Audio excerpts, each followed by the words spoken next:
এই মেয়েটি অপেক্ষা করতে থাকে তার ভালোবাসার মানুষের জন্য। তখনই ছেলেটি এসে তাকে ভয় দেখায়।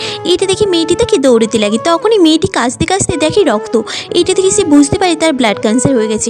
সে আর ছেলেটিকে কিছুই বলে না, তার সঙ্গে বসেছিল। তখনই ছেলেটি বলে, আমার খুব খিদে পাচ্ছে, আমি তোমার জন্য কিছু নিয়ে আসি।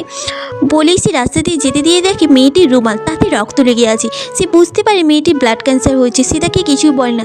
সে সব সময় তার সঙ্গে সুন্দর সময় কাটাতো।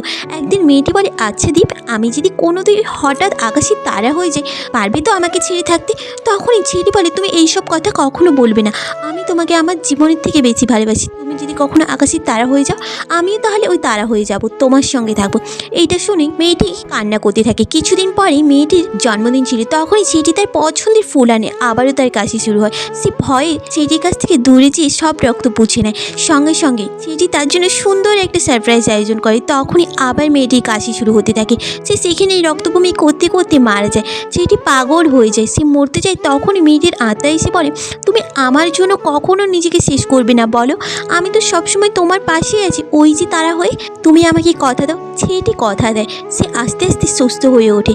আচ্ছা, যারা সত্যিকারের ভালোবাসা পায় তাদের কেন ভগবান খুব তাড়াতাড়ি তাদের কাছে ডেকে নেয়? আপনারা কেউ জানেন? কমেন্ট করে জানাবেন কিন্তু।